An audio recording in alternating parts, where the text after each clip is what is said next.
Halo semuanya, selamat datang kembali di video analisa harian XAUUSD bersama Mandana. Ini adalah analisa harian XAUUSD pada hari ini, tanggal 5 Agustus 2024, hari Senin.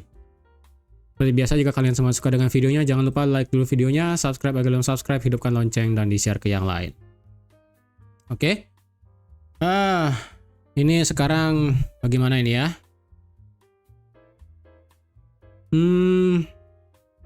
Kalian pasti bertanya-tanya dan berheran-heran kenapa ini XAUUSD-nya padahal hasil NFP kemarin itu luar biasa jelek dan ini kenapa bisa drop gila-gilaan ya. Tapi sebelum itu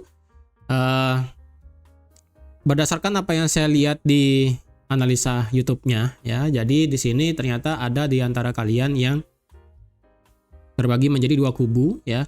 Yang dimana kalian lihat kubu fundamental dan teknikal, dan ada kalian itu kubu teknikal. Nah, yang dimana kalau dilihat itu ternyata kubu teknikal itu ternyata cukup banyak. Yang dimana kalau saya lihat itu di videonya, setiap di pertengahan video baru banyak yang nonton gitu kan. Banyak yang skip di awal video. Jadi supaya algoritmanya berubah dikit, jadi sekarang saya mau bahas secara teknikal dulu ya. Untuk nanti secara fundamentalnya di akhir ya. Jadi untuk sekarang saya mau bahas pure secara teknikal aja. Dan kalau ya sekilas dikit lah ya untuk berita kemarin. Untuk berita kemarin itu data NFP-nya luar biasa merah. Luar biasa merah dan luar biasa buruk ya. Luar biasa merah dan luar biasa buruk. Jadi ini nanti kita bahas di akhir video nanti ya. Sekarang kita bahas secara teknikal aja dulu. Secara teknikal kemarin pada saat NFP ya, lebih tepatnya kemarin pada saat market itu di sini ya, pada saat market itu sebelum NFP ini kan masih jam pagi ya, jam 10 pagi. Ini sebenarnya bagi kalian ada yang ingin buy sih bisa ngebuy di sini sebenarnya ya. Sekitaran jam 11, jam 10 pagi itu ada yang bisa ngebuy bisa sebenarnya sampai ke 2465, 2467 bisa sebenarnya. Dan kalau dilihat ini pada saat NFP harga ini kan langsung loncat ya kan per 30 menit nih. Harga langsung lompat. Lompatnya ini berhenti di original area supply all time high ya, original area supply all time high yang ada di kisaran harga ini. Kalau saya paskan tuh dari 2471 sampai 2483. Ketika harga itu masuk ke original supply, ternyata itu terjadi yang namanya aksi profit taking besar-besaran. Karena kalau dilihat sejatinya ketika candle itu masuk ke area supply dengan berita NFP yang sangat luar biasa negatif ya, buruk sekali. Kenapa ini marketnya tidak mau langsung terbang, tidak mau menciptakan all time high ya? Karena ini kebetulan marketnya ketabrak area supply dan terjadi aksi profit taking gila-gilaan ya ini, sehingga marketnya drop secara signifikan. Dan kemarin bagi kalian ada yang ya, kemarin sudah saya gambar juga kalau di sini ada yang namanya liquidity ya, yang dimana kalau ketika market ini turunnya kencang sekali ya, karena di sini sudah tidak ada area apapun bisa ngebuy di sini sebenarnya, karena ini marketnya bergerak seperti liquidity di time frame besar ya, seperti di time frame H4 ini liquidity namanya ya. Di time frame H4 ini liquidity yang besar, tapi kalau di time frame yang kecil ini tidak kelihatan ada zona demand yang bisa diambil di sekitaran 2455, 2450 sampai 2432. Di sini baru ada kesempatan ngebuy, bahkan di sini bisa ngebuy sebenarnya di sekitaran 2409 atau 2410. Dan benar aja ketika harga itu drop parah sampai 2410, harga langsung mental naik sampai ke 2427. Oke, jadi bagi yang kemarin kesabet SL di NFP, kemudian bisa ngebuy lagi di 2410 ketika market itu mengambil semua liquidity yang ada di sini. Ya, ini level 1, 2, 3. Sudah mengambil 3 level liquidity. Ketika diambil, harga langsung mantul. Oke, sekarang kita bahas untuk analisa hari ini. Untuk analisa hari ini kita ulang dari segi time frame weekly seperti biasa ya. Ini kan sudah close weekly. Tapi sebelum itu kita lihat di monthly ya. Di monthly ini marketnya ternyata naik dulu sampai 2477 dan sekarang turun. Ingat ya, minimum requirement yang saya perlukan adalah ini sudah kena minimum requirement yang dimana harga itu mengambil sepertiga dari body candle monthly minggu lalu, atau enggak dia turun sampai meretest 2387 ya. Ingat yang saya katakan, sepertiga dari body candle monthly bulan lalu ataupun setengah dari body monthly di bulan Juli ya. Dan ini minimum requirement-nya sudah masuk, yang dimana dia sudah mengambil sepertiga dari body candle-nya.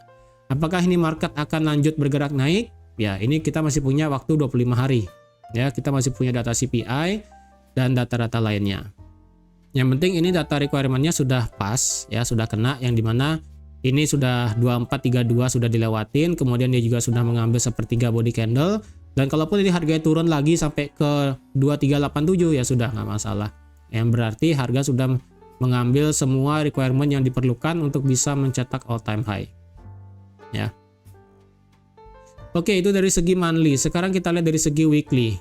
Dan weekly kalau kalian lihat seperti yang sudah saya analisakan kemarin, di sini kalian bisa buat garisnya di 2431 dan di sini di 2417. Secara weekly ini marketnya sudah close di atas resistance weekly dengan membuat yang namanya bullish engulfing, yang dia sudah mengengulf candle yang ada di tanggal 22 Juli di sini.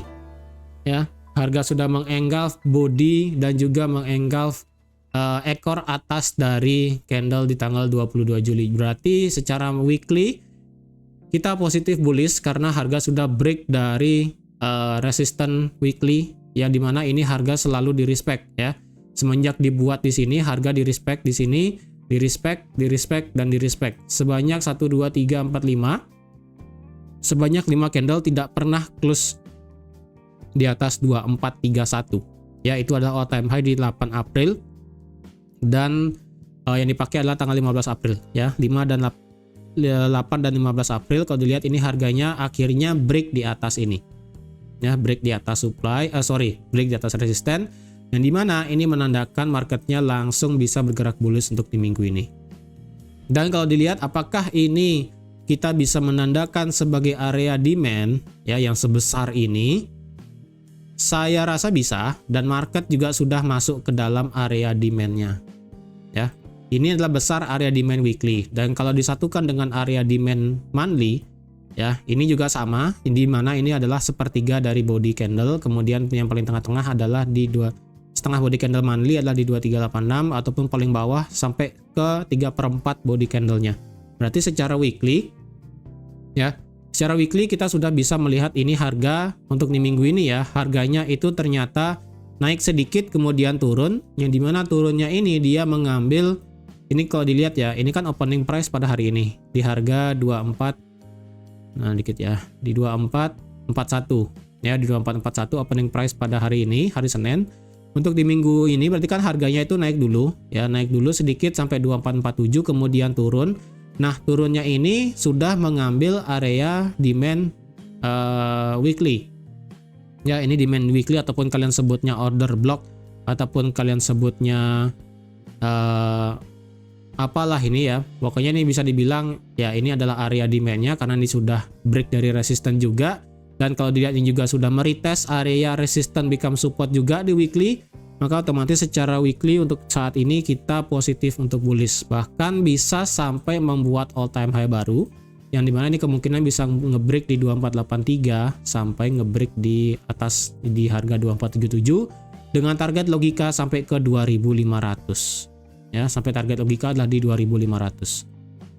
Oke, itu tadi dari segi weekly ya. Dari segi daily kita ya, dari segi daily ini memang tidak break dari resisten yang saya buat kemarin ya. Dia cuma mengambil kemudian turun. Nah, kalau diukur sekarang ya, kalau dilihat ini kan kita sudah melewati Fibo yang lumayan besar dari sini sampai sini. Kalau kita ukur ini harga berhenti di 78,6 ya. Ingat ini close-nya di 78,6 loh ya. Close-nya di bawah 78,6 bukan di atas. Berarti kalau dilihat ini kan 78,6 tapi hampir menyentuh 100%. Dan tidak berhasil break di atas area supply. Nah, kalau dilihat potensialnya berarti jika memang market secara weekly tadi ini kan break di atas resistennya ya kan. Kemudian kalau jika dihitung dari segi daily berarti 1272 itu kita ada di 2519. Oke, di 2519 dan 1618 ada di 2564. Nih, ya. Ini merupakan Fibo extension yang paling besar. Kalau dicari dengan Fibo extension yang paling kecil ya, yang dari sini sampai sini, ini harga sebenarnya sudah hampir sampai ke 1618-nya kemudian di reject. Jadi pantas aja. Oke. Kalau dilihat dari segi daily, market kemarin itu literally dia mengambil nge-swipe atas bawah loh ya. Ini kalau kalian lihat pada saat candle di tanggal 1 Agustus di hari Kamis, ya. Ketika di hari Jumat NFP market itu nge-swipe atas, nge-swipe bawah, ya. Nge-swipe atas, nge-swipe bawah. Untungnya ya secara daily kalau kalian ingat ini adalah resistance become supportnya. Ya. Kalau kalian ingat ini adalah resistance become supportnya dan resistance become supportnya ini sudah dites. Ketika dia turun sampai 2411, kemudian harga langsung naik, dan ini ketika harga turun lagi, ya turun lagi untuk meretest resistance become supportnya, harga langsung bergerak naik lagi.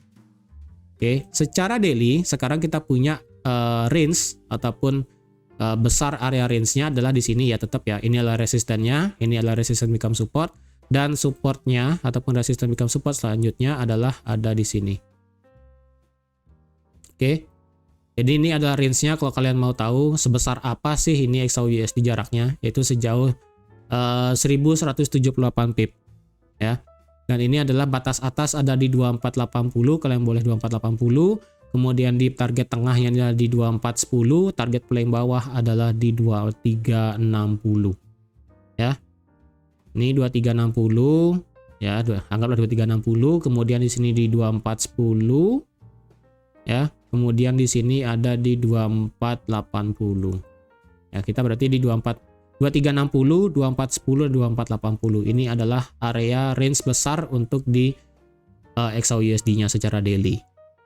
Kalau dilihat secara daily candle kemarin ya, karena dibilang ini nge-swipe atas bawah, jadi jujur ini rada berat kalau dilihat dari sudut pandang daily. Karena dengan candle daily yang seperti ini ya, kalau dilihat ini candle atasnya panjang sekali. Kalau diukur ya, kalau diukur sekarang besar ekor atas itu adalah sejauh 312 pip. Kalau besar ekor bawah itu adalah sejauh 310 pip. Jadi ini hampir satu sama ekor atasnya. Jadi bisa dikatakan hari Jumat kemarin itu pure market itu membuat kondisi yang carut-marut. Ya, jadi rada susah kalau dilihat dari segi daily. Tapi dari segi weekly dan monthly, yang penting kita sudah kena minimum requirement dari segi monthly dan resistance become support, dan juga meretest dari demand dari weekly juga sudah dilakukan. Jadi secara time frame yang paling besar dan rada besar ya, monthly dan weekly itu kita positif untuk bullish. Cuman secara daily ini marketnya masih ranging ya. Ini marketnya masih ranging, tidak keluar dari yang saya buat di sini ya. Tapi kalau berngacu pada weekly dan monthly secara masih bullish, ya udah kita tetap masih bisa nge-buy secara jangka panjangnya. Secara daily bagaimana? Apakah kita bisa memakai Fibo yang dari sini ke sini? Jujur ini kalau kalian mau pakai ya, kalau kalian mau pakai di sini bisa, tapi nggak bisa dipakai di daily. Mungkin kita bisa turunkan ke time frame H4 ya. Sekarang kita ke time frame H4. Secara H4 ya kita tahu lah ya, di sini ada resistance become supportnya. Duh, mana dia ya?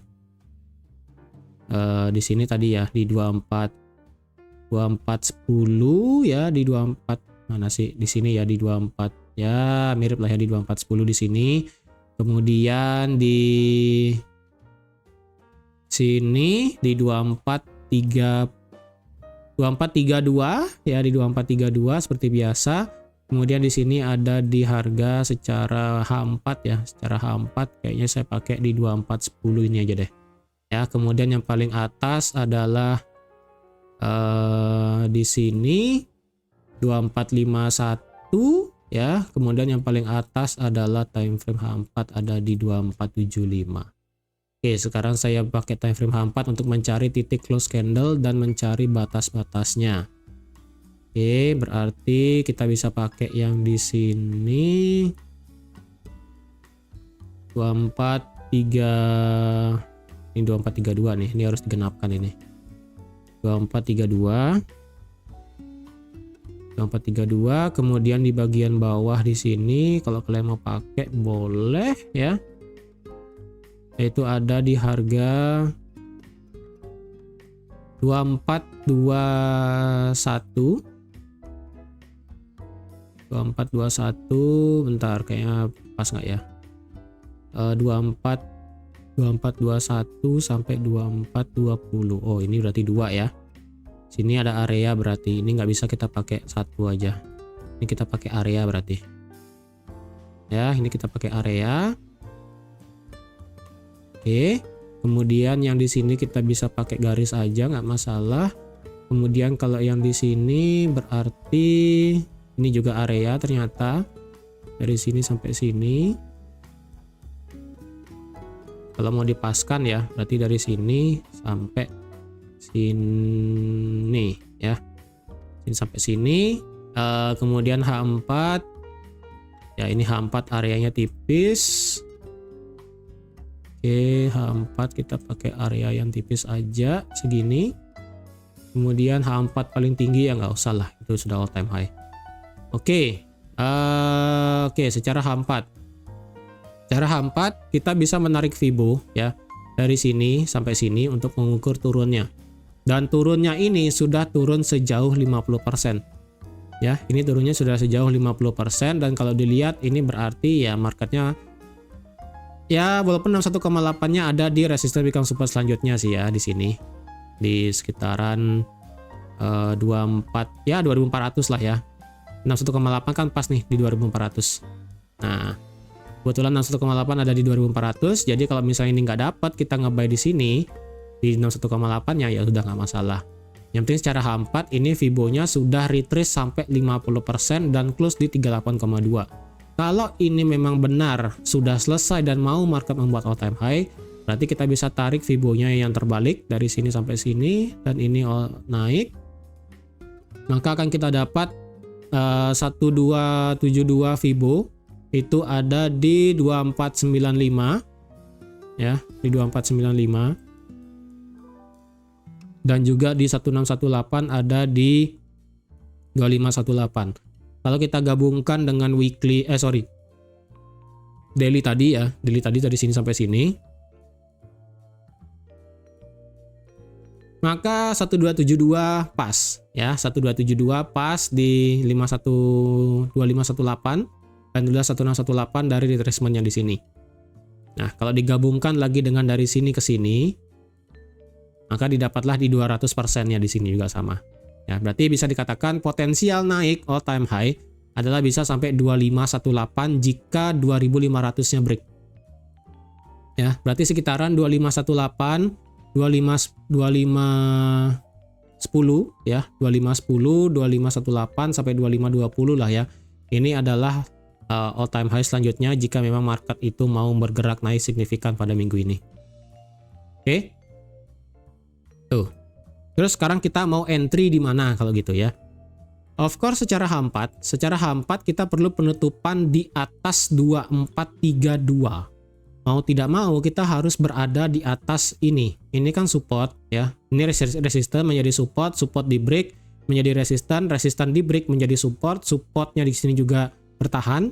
Ketika supportnya di break, supportnya menuju langsung support yang ada di 2421. Jadi otomatis kalau market ingin bisa bergerak naik, candle H4 harus tutup di atas resistance yang ada di sini dari 2432 sampai 2430. Berarti minimumnya adalah di 2434 atau enggak di 2435 sekalian ya, close-nya di sana. Baru kita bisa nanti ambil posisi buy nanti secara H4. Secara H1 sekarang wah ini secara H1 marketnya ranging sih ya.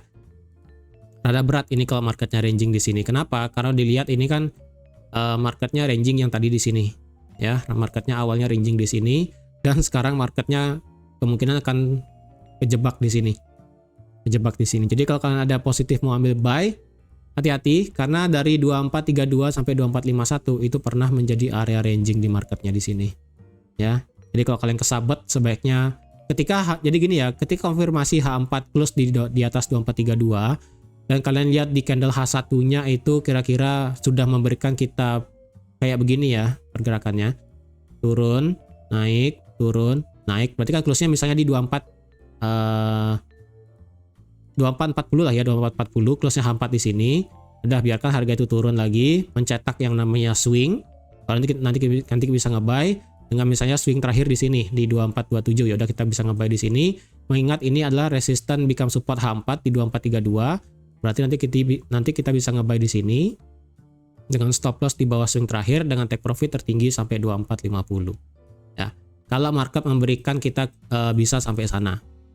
Terus kalau kita melihat market itu langsung menyentuh 2451 gimana? Ya udah kalian jangan nge-sell di 2451. Tunggu break seperti ini ya. Tunggu break seperti ini, nanti kalian bisa nge-buy target sampai 2474. Ya, ingat ini AH1 adalah original area supply. Ya. Jadi kalau kalian ada nge-buy di atas 2451, nanti misalnya maksimal kalian take profit di 2474 atau enggak di ya sekitaran 2474 dengan stop lossnya terakhir di swingnya di mana. Ya. Dan ini cukup tinggi loh ya, dari 2451 sampai ke 2474 itu 233 pip. Jadi kalau kalian tidak sanggup dengan stop loss yang besar, sebaiknya kalian jangan nekat open buy di atas 2451 jika memang tidak ada swingnya. Maksud tidak ada swing adalah ketika market ini naik ya, ini kan sekarang naik, kemudian dia pelan-pelan naik, pelan-pelan break ya. Ketika dia break, harga langsung begini, berarti kan nanti kalian open buy di sini, ya, open buy-nya di sini. Berarti stop loss-nya di mana? Kan nggak mungkin di sini, ya. Di sini pun juga 100 pip loh.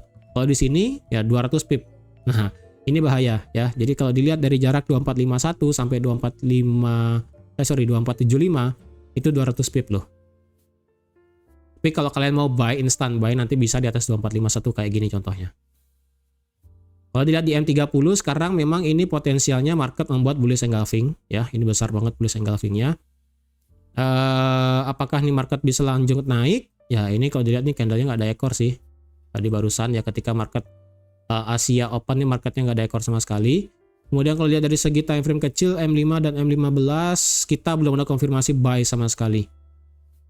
Literally nggak ada buy sama sekali. Ya. Kalau dilihat dari market structure-nya, ya udah nih market structure-nya masih bullish ya kan. Nggak usah kalian debatin itu loh. Ini marketnya masih bullish juga tuh ya. Ini cuma ngambil pullback aja. Dia mengambil semua low, mengambil inducement juga, mengambil liquidity dan lanjut bergerak naik. Jadi kalau dia bisa begini ya, nah ini potensinya bisa begini nih. Turun, naik, turun, ngebreak 2451, nanti kemungkinan ketika dia break di atas 2451 ya, kemungkinan dia bakal bisa turun lumayan untuk membuat swing terakhir, kemudian baru dia break lagi sekali, kayak begini ya, break di atas 2451, turun, parah, kemudian dia break di atas 2451 lagi, baru nanti kalian bisa nge-buy. Gitu. Ingat ya, untuk area demand-demand-nya masih sama seperti yang kemarin, yaitu yang di sini, area demand-nya, dan juga di sini, area demand-nya di sini. Ya. Nah, ini untuk area demand-demand-nya sekarang. Kalau dilihat dari H4, apakah kita bisa mengidentifikasikan ini sebagai area supply? Saya rasa dilihat dari H4 ya. H4, H2, H1 bisa ya. Bisa. Makanya nanti kalau kalian nge-buy di atas 2451 ini hati-hati, ini juga bisa dikategorikan sebagai area supply karena dia sudah memecah swing terakhir yang ada di sini. Ya, ketika dia naik kan begini, naik, turun, langsung naik, kemudian langsung drop. Dropnya ini dia langsung mecah ini dan mecah ini. Ya, ketika dia drop kan emang dia di market structure yang bullish, ya udah, otomatis dia akan mental. Jadi kalau kalian ada nge-buy di atas 2451, ambil profit yang make sense aja ya. Berarti kalau kalian nanti nge-buy di sekitaran sini, ya target berarti bisa di 2470, ya itu pun sudah 200 pip loh ya. Ingat, nge-buy di atas 2451 itu besar sekali. Ya. Dia sampai 2460 aja sudah 100 pip. 2461 sudah 110 pip. Jadi hati-hati ya. Cuman ini H4-nya sebagai area supply-nya tidak bisa saya kategorikan sebagai area supply yang perfect banget sih. Perfect banget saya rasa nggak bisa. Oke, jadi kalau kalian ada yang ingin nge-buy, hati-hati. Tuh kalian bisa lihat ya, ini H4-nya balik lagi turun nih. Ya, H4-nya balik lagi turun di bawah 2432. Hati-hati. Ya. Jangan dipaksa kalau kalian ingin nge-buy. Ini marketnya masih belum stabil karena faktor fundamentalnya. Oke, jadi kalau kalian ada yang ingin nge-buy bisa di area demand-demand ataupun di area support-support di 2421. Misalnya nanti kalau kalian nge-buy, it's okay. Di 2410, di 2400 atau enggak di sekitaran 2385. Dan lagi satu, di sini saya mau kasih untuk trendline karena ini marketnya sudah OTW menyentuh trendline. Ya. Ini ada satu trendline yang bisa kalian pakai sebagai guidance kalau market ini memang benar masih kondisinya bullish. Oke. Jadi ini secara teknikal. Oke, sekarang kita bahas secara fundamental. Why ini terjadi? Apakah hanya aksi taking profit aja? Ya. Atau seperti apa? Oke, jika kalian tahu, ini sekarang saya eh, korelasikan ya. Ntar. Kalau kalian sadar, ini sebenarnya di grup sih sudah ada yang ngeh ya. Di grup sudah ada yang ngeh, grup Discordnya. Ini ketika NFP keluar ya, NFP keluar di angka 114.000 dengan tingkat pengangguran di 4,3%, angka ini adalah angka yang tidak diinginkan oleh The Fed. Kenapa? Karena bisa dikatakan The Fed itu sudah melakukan kesalahan yang dimana delay melakukan pemotongan suku bunga ataupun yang namanya keterlambatan melakukan pemotongan suku bunga, yang berarti kemungkinan akan terjadi skenario yang namanya hard landing situation ataupun situasi hard landing. Maksudnya situasi hard landing adalah ketika suku bunga dipotong ya, suku bunga dipotong, ternyata ekonominya itu tidak bertumbuh dan jumlah tenaga kerja ataupun jumlah orang yang bekerja itu juga menurun. Ya. Padahal yang diinginkan oleh The Fed adalah ingin situasinya yaitu adalah soft landing. Soft landingnya itu maksudnya adalah ketika nanti suku bunga dipotong ataupun ketika suku bunga mau dipotong, ekonominya itu masih growth ya, ekonomi masih growth, kemudian tenaga kerja masih oke. Kemudian dari segi ekonomi kayak manufaktur, retail, dan sebagainya itu juga masih oke. Nah ketika kayak gitu, itu baru dikatakan sebagai soft landing situation namanya. Nah kalau kayak gini ya, kalau kalian lihat data NFP kemarin, dengan ini saya buka data sebelumnya ya, 4,3 ini hanya terjadi pada saat angka-angka COVID. Ya, kalian bisa lihat ini 5% tahun 2021. Ya, 4,3 berarti di sekitaran Desember tanggal 3 2021, yang dimana kita tahu ini adalah pasca COVID, benar-benar pasca COVID. Kemudian kalau lihat data NFP-nya, 114.000 hanya keluar di saat, lebih tepatnya ketika menyentuh angka 100.000 ya. Ini saya tidak kategorikan, ini 175 saya tidak kategorikan, 150 saya juga tidak kategorikan, karena 114.000 ini lebih mendekati ke angka 100.000 tenaga kerja. Jadi kalau dilihat 114 sama di tanggal 5 Februari 2021. Kalian bisa lihat ini dari yang minus ya. Minus 140.000, berarti yang terakhir adalah di 5 Februari 2021. Sama pasca COVID di tahun 2021. Oke, apalagi ini 2020 kalian jangan lihat lah ini ya. Ini bisa dikatakan benar-benar market spike gila-gilaan. Ini kan ya pasca COVID lah ya, setelah tahun 2020. Ini 114.000, kalau dibandingkan di sini ini 49.000. Ya, semenjak dari 49.000 harga kan tidak pernah menyentuh 100 ya. Mendekati 100.000. Ini 300, 900, 266. Di sini 194. Di sini 199, ya kan? Tidak ada pernah menyentuh yang namanya level mendekati 100.000. Itu bahaya. Berarti lagi satu berita yang penting. Di sini ada factory order ataupun permintaan dari pabrik ya, pabrik bulanan. Ini luar biasa dropnya. Karena kalau dilihat juga kan dari segi manufakturnya itu kan berkurang. Ya. Manufaktur literally berkurang. Kemudian new order, kemudian apa kemarin ya? Yang data kemarinnya di sini loh. Nah, dia ya. Ini data ISM Manufacturing PMI, ini kan drop. Yaitu gara-gara yang namanya new order turun, kemudian bahan bakunya turun juga, kemudian biaya tenaga kerjanya juga turun. Ya, intinya semuanya itu turun. Ya, intinya semua itu turun. Terus kenapa ketika NFP-nya itu naik, ini gold kok tidak mau terbang? Ya, ini sekarang kita padukan dengan dari segi sentimen. Jadi, dengan kondisi seperti sekarang yang keluar di sini ya, kalau kalian sadar, semua aset beresiko itu mengalami drop signifikan. Ya. Memang situasi dengan kondisi seperti ini, gold sebenarnya adalah aset safe haven. Tetapi untuk saat ini belum dikategorikan sebagai aset safe haven. Aset safe haven yang luar biasa adalah tetap nomor satu mata uangnya, yaitu adalah yen. Yen menjadi salah satu primadona selama 2 minggu terakhir. Ya, bukan gold. Karena sejatinya jika kalau kita melihat adanya kondisi seperti ini, ya sebenarnya dengan kondisi seperti ini ya, ini bisa saya katakan Amerika mendekati kejadian yang namanya resesi. Ya, mendekati kejadian yang namanya resesi. Ini ditunjukkan dengan nilai fix ataupun volatility index itu langsung lompat pada saat NFP keluar. Ya, fix adalah suatu tolak ukur yang dimana jika fixnya itu naik berarti market sedang mengalami fear ataupun mengalami ketakutan. Ingat ya, market itu mengalami dua kondisi. Apakah market itu mengalami fear atau ketakutan, atau market itu mengalami greed ataupun rakus lah bahasanya ya. Jadi kalau kalian lihat di berita-berita kemarin itu semuanya drop ya. Semuanya drop, hanya yen doang yang naik. XAU-USD drop karena ya secara logika juga orang ingin memegang cash. Ya, dengan kondisi market diperkirakan market Amerika ya, diperkirakan akan terjadi resesi dengan kondisi terjadinya hard landing, maka orang-orang lebih prefer untuk tidak ingin memegang mata uang ataupun yang berisiko.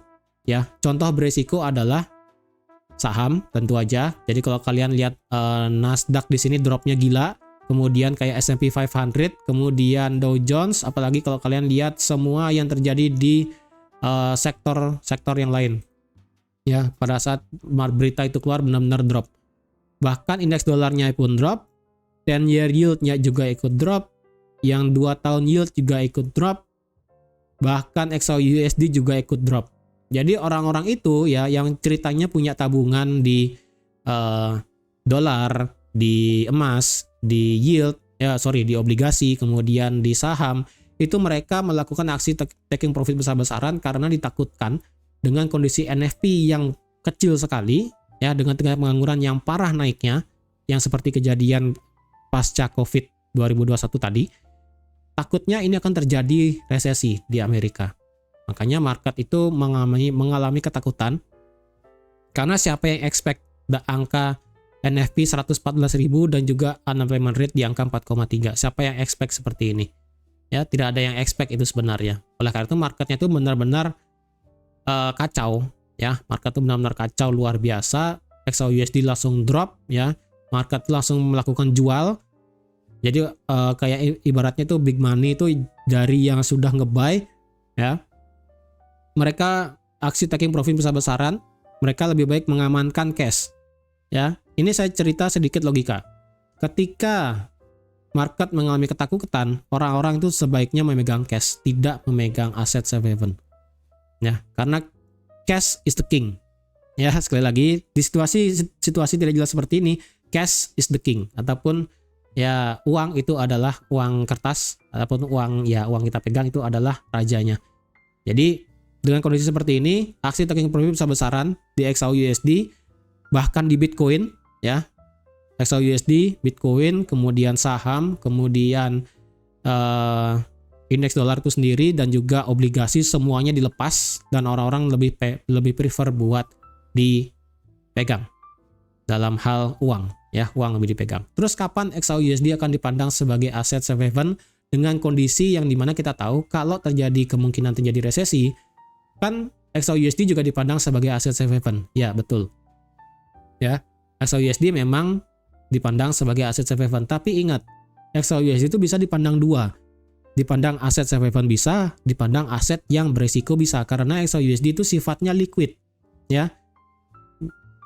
Dengan volume market yang besar, makanya ini XAU-USD sifatnya liquid, makanya dia bisa jadi aset safe haven bisa, aset yang beresiko bisa.